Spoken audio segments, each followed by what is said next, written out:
Office থেকে ফেরার পর থেকেই সে একটি কথাই কানে ভাসছে শুধু,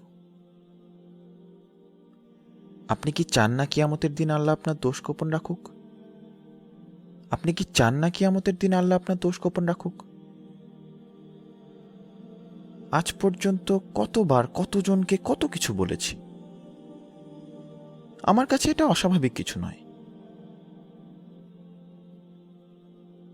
কিন্তু আজ আমার অফিসের নতুন কলিগের সাথে কথা বলার সময় বসের দোষ চর্চা করতে যেতেই সে আমাকে ওই কথাটা বলল। আমাকে আগে কেউ কখনো এমন অদ্ভুতভাবে বারণ করেনি।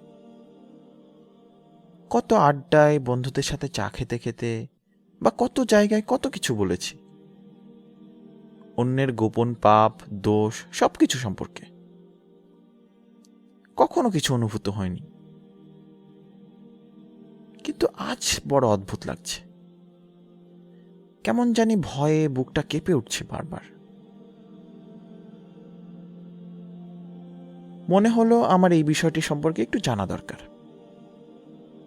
কেন সে আমাকে এই কথাটি বলল? আমি তো আমার অনেক কলিগকেই বসের কার সাথে কি ডিল হয়, কার সাথে চ্যাটিং করে ইত্যাদি ইত্যাদি সম্পর্কে বলেছি।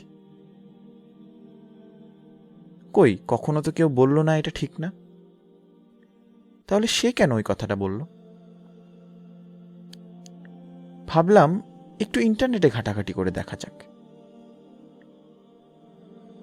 গুগলে অন্যের দোষ গোপন রাখা সম্পর্কিত কোরআনের আয়াত বা হাদিস খুঁজতে লাগলাম।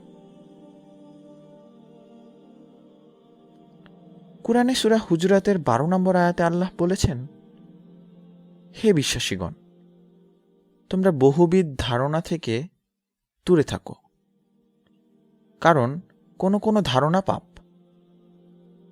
আর তোমরা একে অপরের গোপন বিষয় অনুসন্ধান করো না, এবং একে অন্যের পশ্চাতের নিন্দা তথা গীবত করো না। তোমাদের মধ্যে কেউ কি তার মৃত ভাইয়ের মাংস খাওয়া পছন্দ করবে?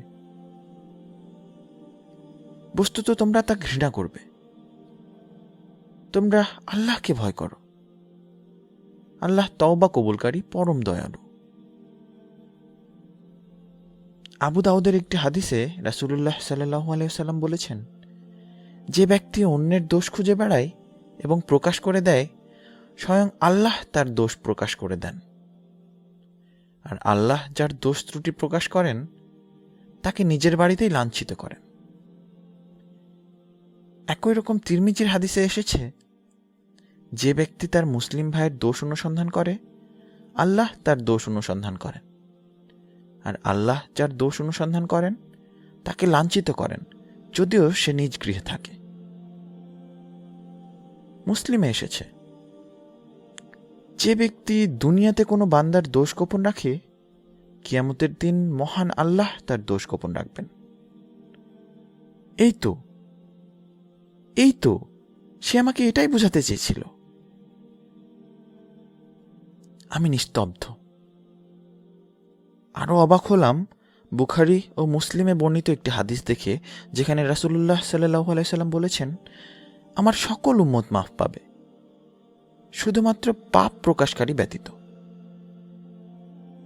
এক প্রকার পাপ প্রকাশ এই যে, কোনো ব্যক্তি রাতে কোনো পাপ কাজ করে যা আল্লাহ গোপন রাখেন, কিন্তু সকাল হলে সে বলে বেড়ায়, হে অমুক, আমি আজ রাতে এই কাজ করেছি, অথচ সে এমন অবস্থায় রাত অতিবাহিত করেছিল যে আল্লাহ তার পাপ গোপন রেখেছিলেন।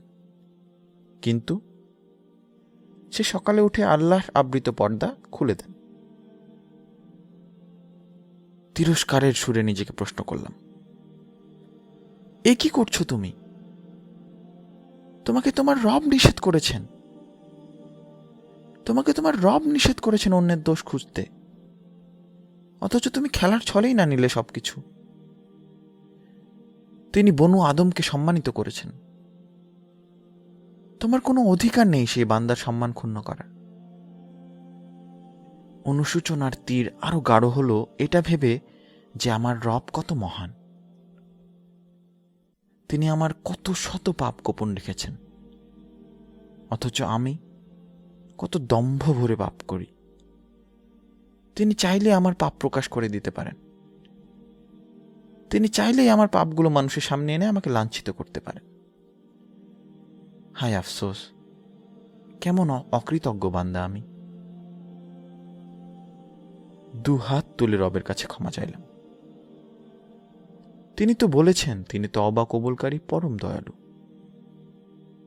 ভাবতে লাগলাম কিভাবে এই পাপ থেকে নিজেকে বিরত রাখব।